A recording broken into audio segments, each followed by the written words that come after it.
Now, to these protests, of course, that have been taking place around Australia, and another promise of things happening again on Sunday. The disgrace out the front of the Opera House again. While the Premier has eventually got it right, he took too many days to get it right in New South Wales. In my opinion, the response to this nonsense out the front of the Opera House was to relight the Opera House every day for the next 7 days. But could somebody please tell me, why have none of these protesters been fined? Remember, it was an illegal protest. Despite the fact that they went on Channel 9 and the Channel 9 reporter didn't know any different, we told you, we showed you, we spoke to the cops told us, no one filled out the paperwork. It was technically an illegal protest. To organise, it's a $22,000 fine. Now, the people who are the organisers of this and denounced this as just a mere media misrepresentation and just 20 people doing the wrong thing, well, they have all put their head above the parapet, so that's fine. They're the ones that should be getting the $22,000 fines. Why haven't they been fined yet? Because that's exactly what happened to the people who organised the lockdown protests. Now, you see, that wasn't even to do with the reality of the anti-lockdown protests being, of course, illegal because no one was allowed outside at the time.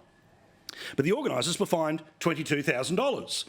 Why were the people responsible for what we saw this week in Sydney not fined $22,000? I'll keep asking that question until somebody will give us an actual answer. Another one.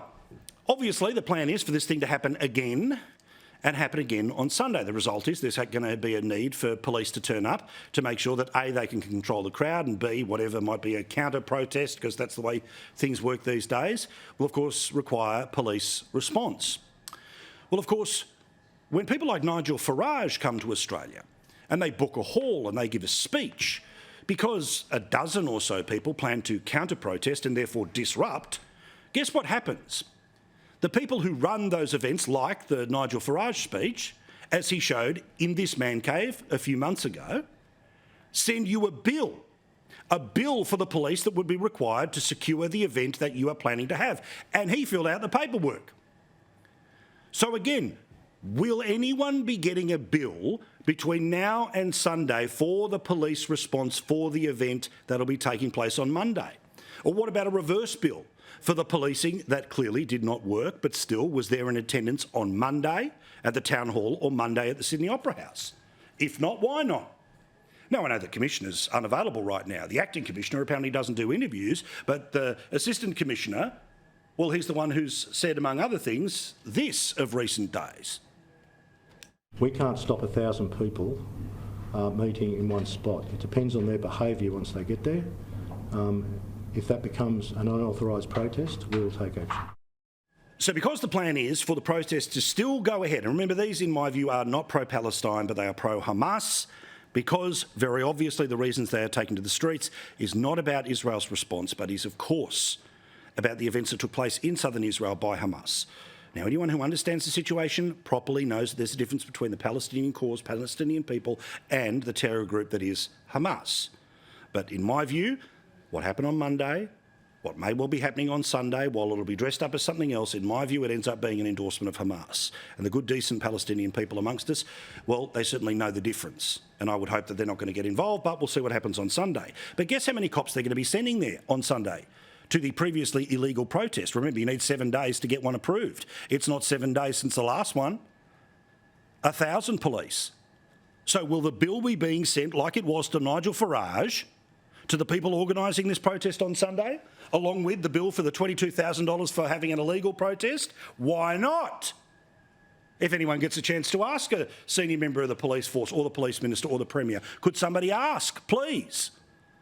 Because if bills are being sent to Nigel Farage when he's doing everything right, and no one's copping a bill when they do everything wrong, then we've got a problem in New South Wales.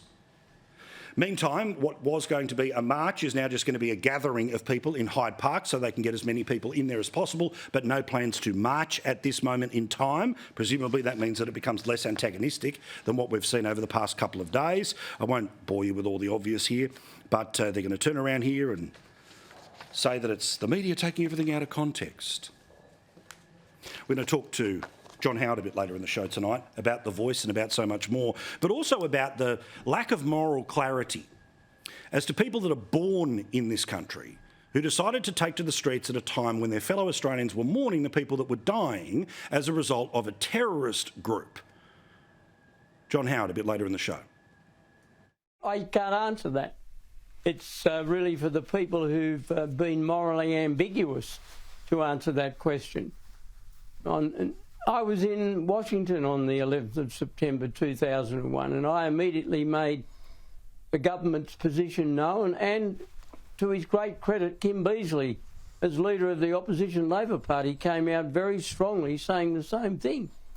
And I, for the life of me, can't understand why there wasn't an instantaneous denunciation of the horrific character of the attack by Hamas on the people of Israel. Also, my friend Sherry Markson, plenty on her program as always. Make sure you're watching from 5 o'clock all the way through to Piers at 11 Australian Eastern Time. Now, the Police Minister, the one who, of course, couldn't bring herself to apologise for the failures of the force, and not being the men and women of the police force, but the upper echelons of the police force.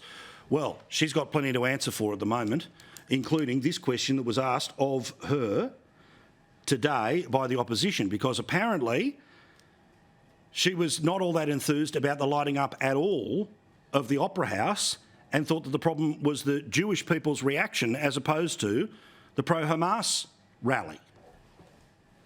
My question is to the Minister for Police and Counter-Terrorism. Did you or did you not personally tell any Jewish community leader on Monday that the Jewish community should stay away from the CBD of Sydney? The answer from the hapless lefty police minister? No, I did not.